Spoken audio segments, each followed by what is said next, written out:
Kill them. Kill your brothers. Kill.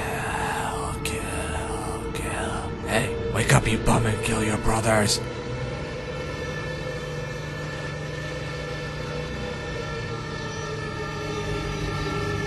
Kill your brothers. Kill them now. Kill. They'd be better off dead.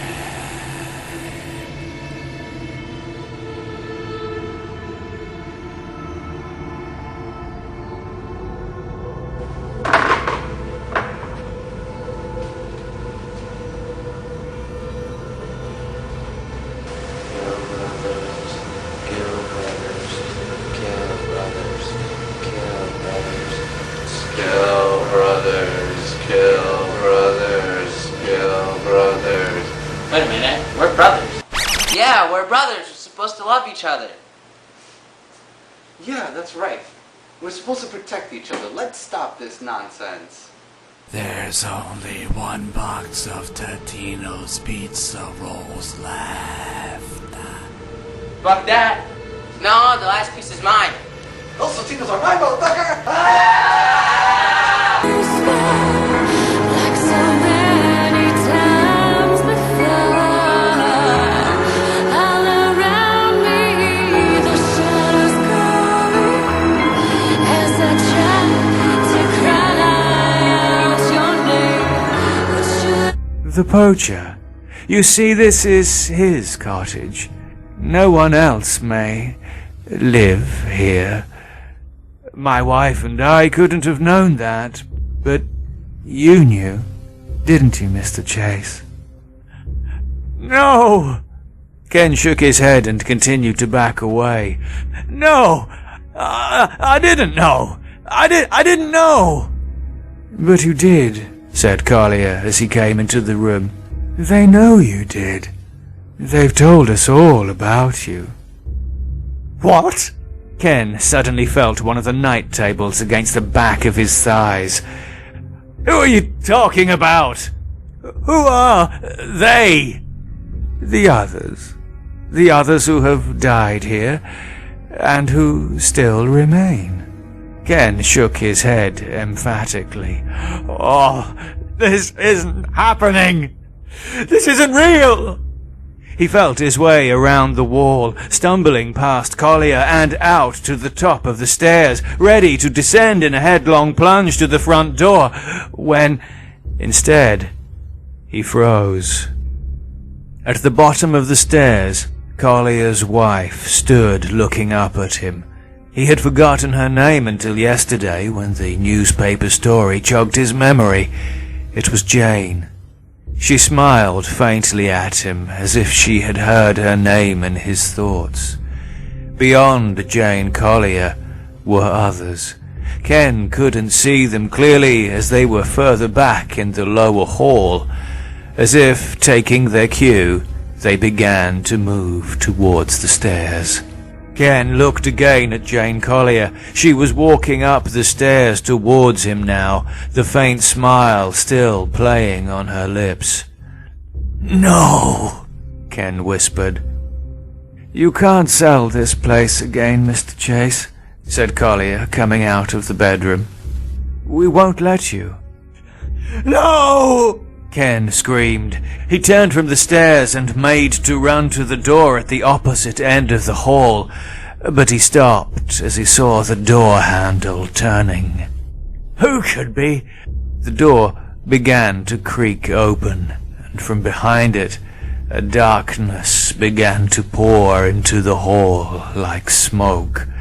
Ken sagged against the wall, groping for a door handle, an escape, but unable to take his eyes from where the far door now yawned wide onto a room that seemed to hold nothing other than a living, pulsating darkness. Ken stared, certain now that he must have gone mad, as the darkness began to coalesce and reach out into the hall. It was like a shaft of black smoke, wavering unsteadily. Then it struck the door frame, scraping against the paintwork. It was solid.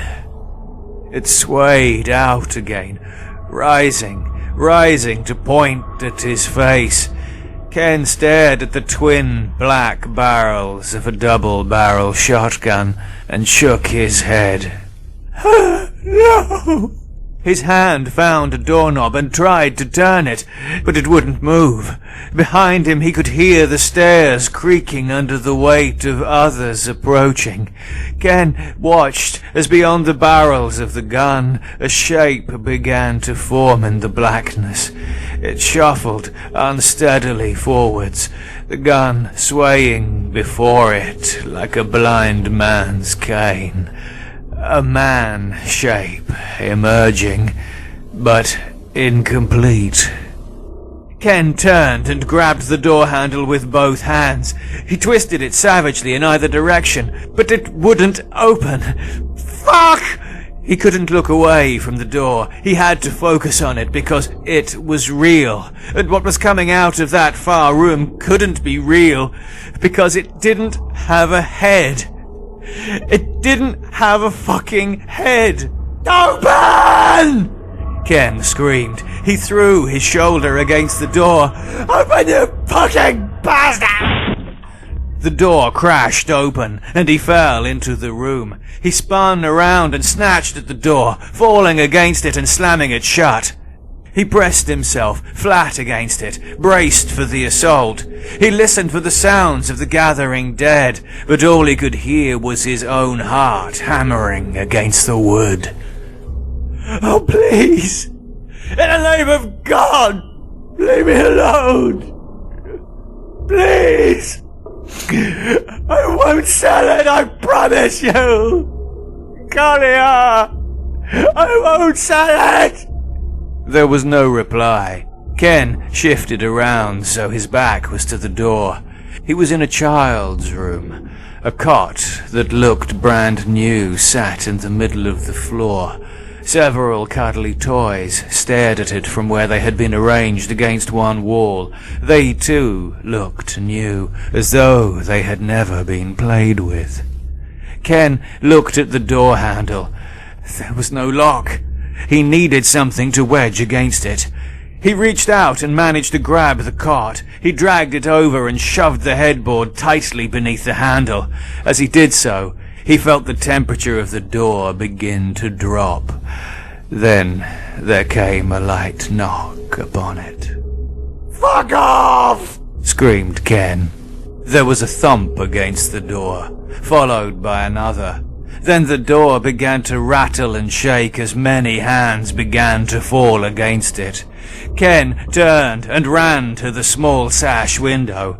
It was locked. He cursed as his trembling fingers scrabbled at the catch. It was stiff, but he managed to twist it open. He pushed up on the lower window, but it wouldn't move. "Come on! Come on, you fucking bastard!" He pushed and hammered at the frame with the heels of his hands, but the window was fixed fast. "Fuck!" he screamed, trying to block out the hammering and rattling behind him.